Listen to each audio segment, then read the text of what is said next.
to our Jesse Tree Advent reflection for the 15th of December. As I mentioned on an earlier video, we're going to diverge slightly from the order in our book today. So starting at Psalm 98, verse 3. He has remembered his steadfast love and faithfulness to the house of Israel. All the ends of the earth have seen the victory of our God. From Ruth 2, starting at verse 2. And Ruth the Moabite said to Naomi, "Let me go to the field and glean among the ears of grain, behind someone whose sight I may find favour." She said to her, "Go, my daughter." So she went. She came and gleaned in the field behind the reapers. As it happened, she came to the part of the field belonging to Boaz, who was the family of Elimelech. Just then Boaz came from Bethlehem. He said to the reapers, "The Lord be with you." They answered, "The Lord bless you." Then Boaz said to his servants, who was in charge of the reapers, "To whom does this young woman belong?" The servant who was in charge of the reapers answered, "She is a Moabite who came back with Naomi from the country of Moab." She said, "Please let me glean and gather among the sheaves behind the reapers." So she came, and she has been on her feet from early this morning until now, without resting even for a moment. Then Boaz said to Ruth, "Now listen, my daughter, do not go to glean in another field or leave this one, but keep close to my young women. Keep your eyes on the field that is being reaped, and follow behind them. I have ordered the young men not to bother you. If you get thirsty, go to the vessel and drink from what the young men have drawn." From Ruth 2 verse 14. At mealtime, Boaz said to her, "Come here and eat some of this bread and dip your morsel in the sour wine." So she sat beside the reapers, and he heaped up her some parched grain. She ate until she was satisfied, and she had some left over. When she got up to glean, Boaz instructed his young men, "Let her glean even among the standing sheaves, and do not reproach her. You must also pull out some handfuls for her from the bundles, and leave them for her to glean, and do not rebuke her." So she gleaned into the field until evening.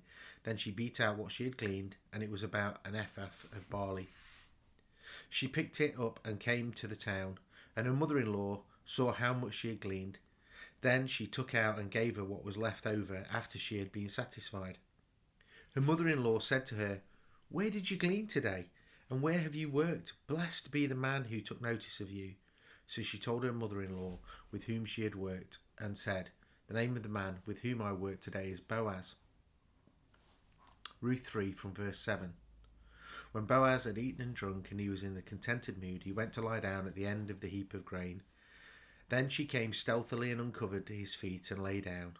At midnight the man was startled and turned over, and there lying at his feet was a young woman. He said, "Who are you?"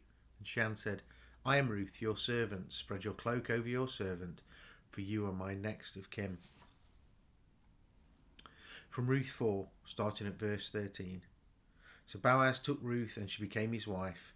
When they came together, the Lord made her conceive, and she bore a son. Then the woman said to Naomi, "Blessed be the Lord, who has not left you this day without next of kin, and may his name be renowned in Israel. He shall be to you a restorer of life and a nourisher of your old age. For your daughter-in-law, who loves you, who is more to you than 7 sons, has borne him." Then Naomi took the child and laid him in her bosom, and she became his nurse. The woman of the neighbourhood gave him a name, saying, "A son has been born to Naomi."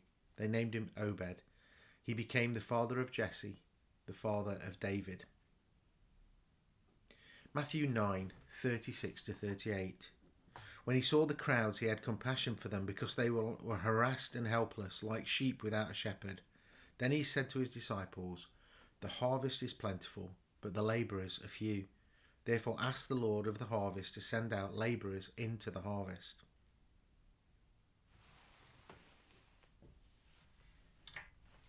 Today we put an ear of wheat onto our Jesse tree.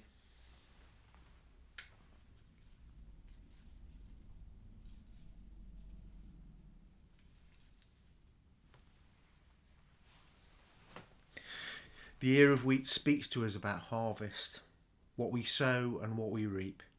We remember the faithfulness of Ruth, who followed Naomi to her home and cared for her. God saw her faithfulness and rewarded her. He took her from the edges of the field and placed her in the master's house, made her the joy of his heart.